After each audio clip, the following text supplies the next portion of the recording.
养生侃侃而谈，健康如约而至。我是你们的好朋友木子。相信很多朋友当出现肩膀疼痛时，第一反应呢就是自己患上了肩周炎。其实肩膀疼并不一定是肩周炎，还可能和2种疾病有关，大家别忽视了。第一种是肩袖损伤，肩袖损伤是常见的肩关节疾病，经常会有肩膀疼痛、无力、不能把手举过头顶等现象。所以当出现肩膀疼痛时，最好呢多注意这种疾病。而且呢，肩袖损伤是不适合甩动和拉伸的，应该静养才行。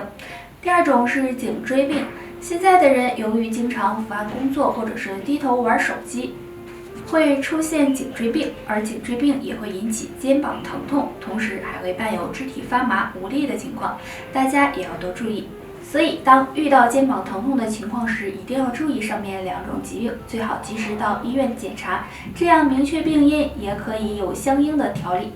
那平时保养肩膀，建议大家呢要注意保暖，没事儿可以多按摩按摩，这样有助于肩膀的健康哦。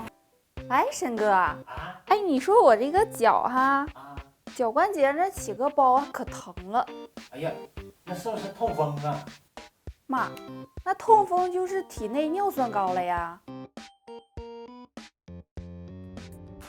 都说呀，能吃是福，但是现在很多人不注意饮食，食用过多的高嘌呤食物，导致体内尿酸过高。而我们常说的痛风，就是因为尿酸高引起的。所以呢，不想尿酸高，要少碰2种食物。第一种，动物内脏。我们平时吃的海鲜和动物内脏这些食物中含有大量的嘌呤，经常吃会使体内尿酸升高，还会增加痛风发作的概率。第二种，啤酒。啤酒现在已经成为餐桌上必不可少的了，但是尿酸高的人一定要少喝，因为酒中含有的乙醇会使人体内的乳酸增多，抑制肾脏对尿酸的排泄，很容易使尿酸不断的升高。所以尿酸高的人一定要管住自己的嘴。那想要降尿酸，可以常做一件事，就是多喝水，每天最少喝2000毫升的水，最好呢是温开水，对促进尿酸的排泄有帮助。除此之外，进行适当的体育锻炼，比如太极拳、游泳等，对降低尿酸也有一定的帮助。哎呀，木子，你在那干啥呢？哎呀，这不坐1天了吗？整那腰酸背疼的，完了，一到晚上吧，浑身难受，睡不好觉。哎，那可咋整啊？哎，不跟你说了，生哥，我去想想办法去。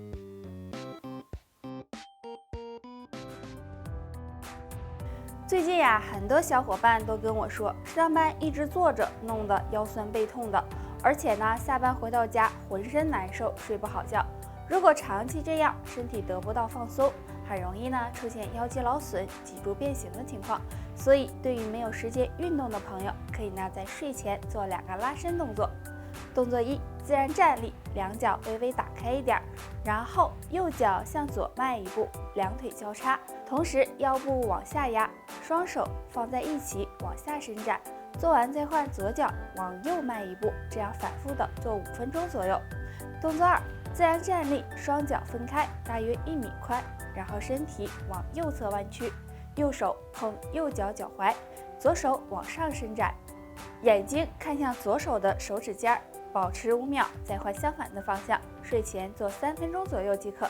这2个拉伸动作每天睡前坚持做，可以放松肌肉和脊椎，缓解疲劳，不仅能缓解腰肌劳损和腰痛，还能够促进深度。哎，我看你怎么老捶你那个腰呢？哎呀，这2天早上起来就腰酸背疼的。啊，那你赶快检查一下肾吧，看看是不是肾出现问题了呀？肾脏的健康呀，对于男人来说呢很重要。那肾脏好的男人一般呀都是充满魅力的。那怎么知道肾脏是不是健康呢？那早上起床后若有2个表现，说明啊肾脏不好了。表现1，晨起后腰酸腰痛。肾脏是位于腰的2侧，如果呀早上起床后出现腰酸腰痛的情况，就可能是肾不好了。而且呢，腰痛的情况不止发生在早上，别的时间也会出现。表现2，晨起后浮肿。肾脏是利水排毒过滤的器官，如果肾脏出现问题，毒素不能及时排出体外，积聚在身体里，早上起床后就会出现水肿的现象，尤其呢是眼皮和四肢。如果连续好几天出现这种情况，就要注意了。如果晨起后呀，你没有出现上面这2种表现，说明呢肾脏还算健康。那肾不好的朋友可以常做一个动作，站桩，自然站立，两脚打开与肩同宽，双手在腹部前面合抱，大约呢和肚脐一样高，两手臂抱成圆，两腿微微弯曲，膝关节向两边打开，坚持1分钟站起来，放松一下，然后再做5次。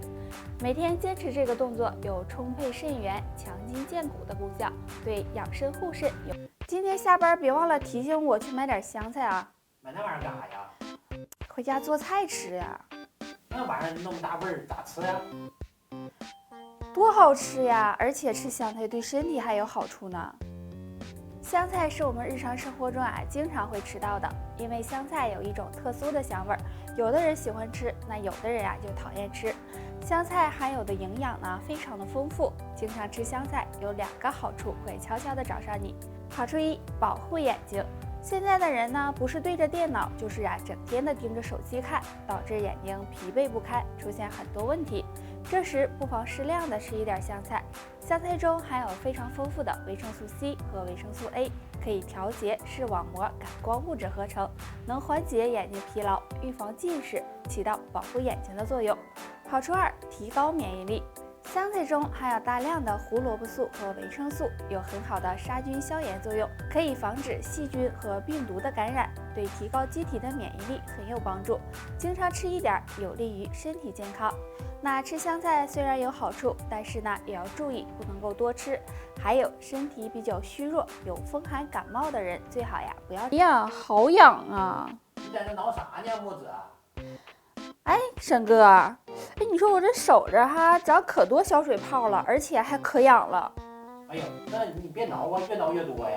是吗？那春天到了，天气越来越暖和，但是呢，很多人手上开始长一些透明的小水泡，而且还很痒。水泡破了以后呢，还会出现脱皮、干燥的现象，一般呢都长在手的侧面、手掌或者是脚掌上。那这是怎么回事呢？其实这些小水泡叫做汗疱疹，是皮肤湿疹的一种表现，一般发生在手脚汗腺比较发达的地方，有一定的季节性，而且呢，这种小水泡很容易反复。那有的人就会问了，会传染吗？其实这种小水泡属于真菌感染，一般呢不具传染性，所以大家不用太担心。那出现小水泡要怎么办呢？首先不要挠它，手脚尽可能的少碰水，在季节交替的时候多擦乳霜，还有少吃辛辣刺激的食物，这样可以帮助预防小水泡的发生。好了，以上就是今天的全部内容了。想要了解更多的养生小知识，关注看看养生，我是你们的好朋友木子，我们下期再见。